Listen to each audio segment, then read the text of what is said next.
بسم اللہ الرحمن الرحیم۔ السلام علیکم۔ آپ دیکھ رہے ہیں ڈی ڈی پی انالیٹیکا۔ 2 روز قبل ہمارے وزیر مذہبی امور مفتی عبدالشکور، جن کا کہ تعلق جے you I Fazal Rahman group سے تھا یا پارٹی سے تھا،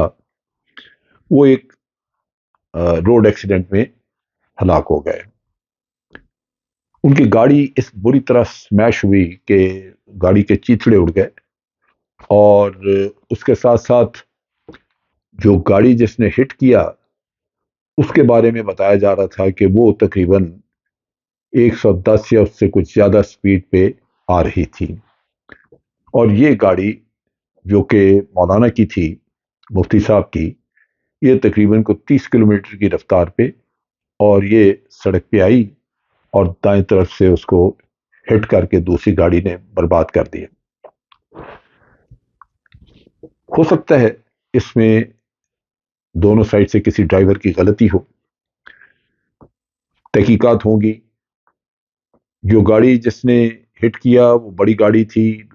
اس کا نقصان کم ہوا، اس میں بیٹھے لوگ بھی کچھ زخمی ہوئے، اور ڈرائیور کو اریسٹ کر لیا گیا، ڈرائیور کے اوپر مقدمہ بن گیا۔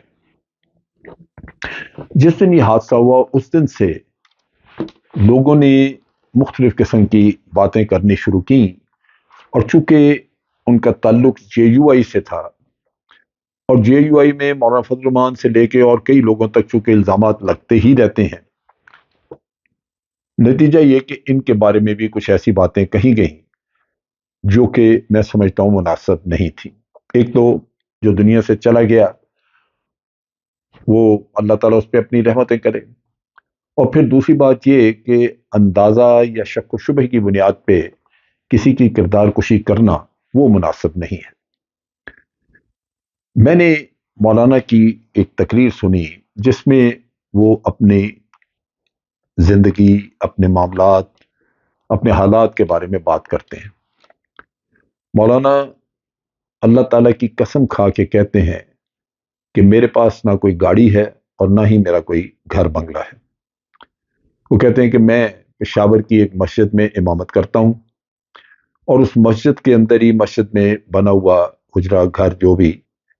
ان کو وہاں سے ملا ہوا ہے، وہ اسی میں رہائش کی اس میں رہتے ہیں۔ اس کے علاوہ وہ فرماتے ہیں کہ ان کا کوئی ایسٹس وغیرہ سچ نہیں ہے۔ اب وہ یہ کہتے ہیں کہ جب مجھے وزارت ملی مذہبی امور کی، تو انہوں نے کہا میری ساری زندگی سے میری خواہش تھی، میں اللہ تعالیٰ سے دعا کیا کرتا تھا کہ مجھے روضہ رسول کی زیارت ہو، مجھے خانہ کعبہ کی زیارت ہو، میں جاؤں، اور جب میں مذہبی امور کا وزیر لگ گیا تو مجھے یہ سہولت مل گئی۔ لیکن وہ یہ کہتے ہیں کہ میں نے اللہ تعالیٰ سے رجوع کیا، جب میں نے وزارت کے معاملات دیکھے تو میں نے اللہ تعالیٰ سے رجوع کیا، رات گڑ گڑایا، اللہ تعالیٰ سے رہنمائی مانگی کہ میں کس مشکل میں پھنس گیا ہوں، میری رہنمائی ہو، میری مدد کی جائے۔ اور رہنمائی اور مدد جو تھی وہ اس معاملے میں چاہیے تھی کہ ان کا کہنا یہ ہے کہ وزارت مذہبی امور میں کمیشن اور کرپشن کا بہت بڑا کاروبار ہے۔ انہوں نے کہا کہ یہ جو کیٹرنگ والے لوگ ہیں وہ کمیشن کھاتے ہیں، جو حج کے کانٹریکٹ لیتے ہیں وہ کھاتے ہیں کمیشن، پیسے دیتے ہیں اور اپنی مرضی کے ریٹ لگاتے ہیں۔ انہوں نے کہا کہ نہ صرف حج کے کچھ پیسے کم کرائے بلکہ نیگوشیٹ کر کے وہاں پہ 5 اسٹار ہوٹل مکہ مدینہ میں، موون پک اور غالباً ہلٹن، ان میں 2100 ریال میں انہوں نے پورا انتظام کروایا۔ وہ یہ کہتے ہیں کہ یہ ممکن تھا اس وجہ سے کہ جب کمیشن نہیں کھائی تو اس کا سارا فائدہ جو سستا کام کیا وہ پہنچا حاجی صاحبان کو۔ اب یہاں پہ جو پرابلم نظر آتی ہے، بہت سارے لوگ ان کی یہ باتیں سن کے، اور اب اس پہ لازماً ایک ڈسکشن نئی کھل گئی، اور مولانا کی جو ریپوٹیشن ہے وہ یہ ہے کہ وہ واقعی انہوں نے اپنے ٹینیور میں وہاں پہ کمیشن نہیں لی، اور نہ ہی وہ کسی کو لینے دیتے تھے، وہ اس معاملے میں سختی کر رہے تھے۔ اب عام آدمی جنہوں نے ان کی یہ کلپ بھی دیکھی، انہوں نے کمنٹ لکھے ہوئے ہیں۔ کمنٹ میں اکثر یہ لکھا ہوا ہے کہ مولانا کا پھر اس دنیا سے اٹھ جانا بالکل بنتا بھی ہے اور یہ ہونا ہی تھا، کہ جو شخص اس ماحول میں جو آج پاکستان کا ہے، جہاں ایک کرپٹ ترین حکومت مسلط ہے ملک کے اوپر، وہ حکومت جن کے کہ ایک وقت پہ 60-70% وزراء ضمانت پہ تھے، جن کے پروون کیسز، لیکن آپ کی شومی قسمت کے آپ دیکھیے کہ وہ سارے کیسز گول ہو گئے۔ اب اس ماحول میں جہاں ایک پورا سسٹم کرپٹ ہے، جہاں کرپشن جو ہے وہ نیچے سے لے کے اوپر تک پھیلی ہوئی ہے، وہاں آپ کیا کر سکتے ہیں؟ مولانا نے اپنی تقریر میں کہا کہ پاکستان غریب ملک نہیں ہے، یہ ان کے الفاظ ہیں، لیکن پاکستان لٹا ہے، برباد ہوا ہے اس لیے کہ یہاں نیچے سے چپڑاسی سے لے کے پرائم منسٹر تک کمیشن اور رشوت ہے، پیسہ کھایا جاتا ہے، یہ ان کے الفاظ ہیں۔ یہ ایک سسٹم اس طرح کا، ایک ماحول ایسا پاکستان میں، ایک ایسا مافیا کا نظام چل نکلا ہے کہ جو شخص یہاں پہ کرپشن کو ختم کرنے کی بات کرے گا اس کو ختم کر دیا جائے گا۔ عمران خان کے ساتھ بھی یہی کچھ ہوا ہے۔ میں اکثر اوقات سوچتا ہوں کہ اتنے شدت سے ہمارا پوری مشینری اس کام پہ لگی ہوئی ہے کہ عمران خان کو ہم نے سیاست میں نہیں آنے دینا، عمران خان کو الیکشن سے دور رکھنا ہے، عمران خان کو سیاست سے دور رکھنا ہے۔ رانا ثناء اللہ صبح سے لے کے رات تک کہتے ہیں کہ یہ فتنہ ہے۔ مولانا فضل الرحمان کی تقریر آپ سنیں تو وہ یہ کہتے ہیں عمران خان کے بارے میں کہ یہ اس ملک کی سیاست میں اس کی گنجائش ہی نہیں ہے، یہ اس ملک کی سیاست میں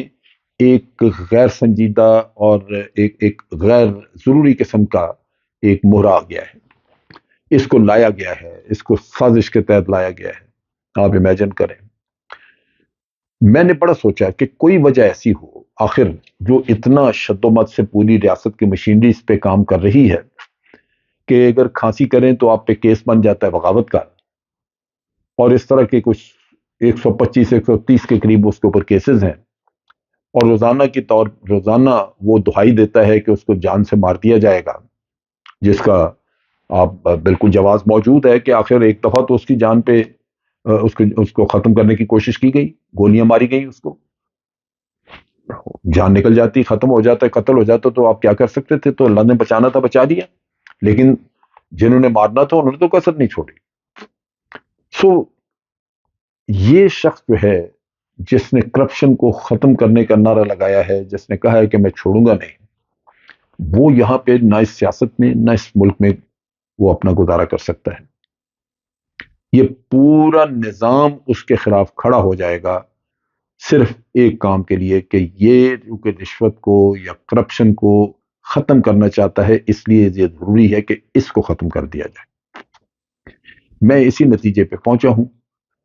کہ مولانا کی موت بھی ہو سکتا ہے حادثاتی نہ ہو، اللہ بہتر جانتا ہے، لیکن ہو سکتا ہے کہ حادثاتی نہ ہو۔ یہاں پہ تحقیقات میں کچھ نہیں نکلے گا، یہاں تحقیقات میں تو وہ ایک ڈرائیور وغیرہ پہ کچھ ڈال دیا جائے گا، کیونکہ یہ تحقیقات جو ہیں یہاں کی، وہ اصل مجرم تک تو پہنچنے کا ان کا مقصد ہی نہیں ہوتا۔ سو اسی طرح عمران خان ہے، جب تک وہ یہ جنگ لڑے گا کرپشن کے خلاف، اس ملک کی بہتری بھلائی کے لیے بات کرے گا، اس کو سیاست سے دور رکھنے کے لیے ہر شخص اس ملک کا، ہر وہ آدمی جس کے ہاتھ میں کچھ طاقت کچھ اقتدار ہے، وہ اپنی کارروائی ڈالتا رہے گا تاکہ اس کو سیاست سے دور رکھا جائے۔ اب تک کے لیے اتنا ہی۔ افواج پاکستان زندہ باد، پاکستان پائندہ باد۔